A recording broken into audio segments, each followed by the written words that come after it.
Ngayong araw nga ho ay wala masyadong ganap. Kaya makikita nyo ay kuya ko is live. Tumingala na nga lang ako at nag-iisip kung anong pwedeng magawa. Nang masinsayan ko nga ho ay mayroon pala ako dito mga bisita. Kaya nga ho'y naisipan ko na lang hong magluto. Uhaw, ay luto lang naman ho ang pwede kong gawin din eh. Ay hindi ko rin naman nga ho maiplik sa inyo ang aking trabaho. At bawal na bawal sa amin yun. Baka nga ho tayo ay mapauwi ng hindi sa oras. Kaya aring aking mga ginagawang video ay puro pagluluto na laang. Ay pagpasensyahan nyo na nga laang at hindi ko maipiplex ang aking trabaho detail. Gustuhin ko man hong ipakita sa inyo ang aking trabaho, hindi rin naman ho aaray. At baka ho tayo mapauwi. Pagdating naman ho sa sahod ay papakita ko rin sa inyo. Pero soon, wag muna ho ngayon at babayad pa ng utang ang mga yan. Balik ho tayo din sa aking niluluto. Wag naman ho kayong matatakam pero hindi naman ho ako marunong magluto. Kung sa baga ay ako'y nanonood lang ho ng video. At kung hindi nyo ho maitatanong, mula nung humawak ako ng kaldero ay munong ako yung nag-asawa. Uhaw, hindi ho talaga ako marunong magluto. Pero ako'y nagkapag-asawa. Ay doon ko na ho sinumulang magluto. Ay wag nyo na ho akong tanungin kung bakit at alam nyo na at baka ako'y madali pa ng aking asawa. Pero no question at all, luto ng asawa ang siyang pinakamasarap. Ay wag nyo lang hong mauulit sa kanya.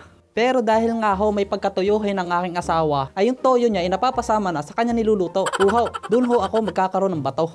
Ay syempre, joke lang ho yun.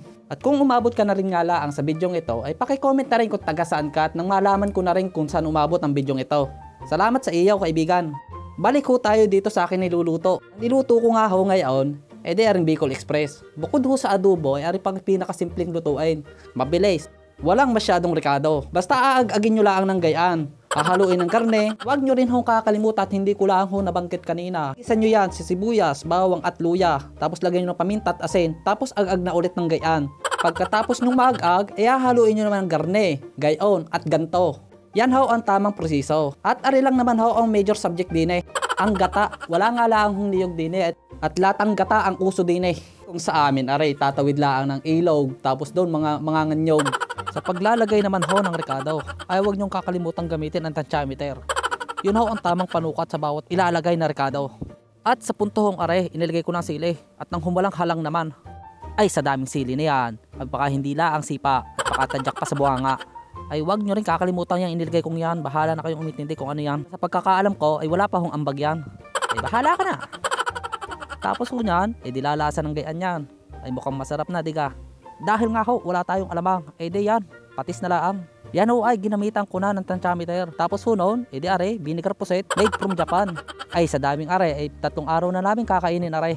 Yan naman ang magpapahaba nitong buhay. Alam nyo ga ho, huwag nyo lang itanungin. Kahit ako'y nakakapagluto ng ganito, 3 araw naman namin kinakain. At kung minsan pa nga ho, inaabot na ng sawa. Yun nga lang ho, ay kailangan magtiis. Para naman ho may maipon at maipadala sa pamilya. Ganyan ho ang aming sistema din eh. O siya, ikaw gay lumamo na. Ay parnet, at tinlalanta ka na rin. Huwag ka lang makakalimot magdala ng isang bote. Ay tuong, tamang-tama aray. Ay paano? Kung ikinaiinggit, dilutuin mo na aray. Simple-simple eh. Siya, paano? Hanggang dito na lang. Salamat mga kaibigan.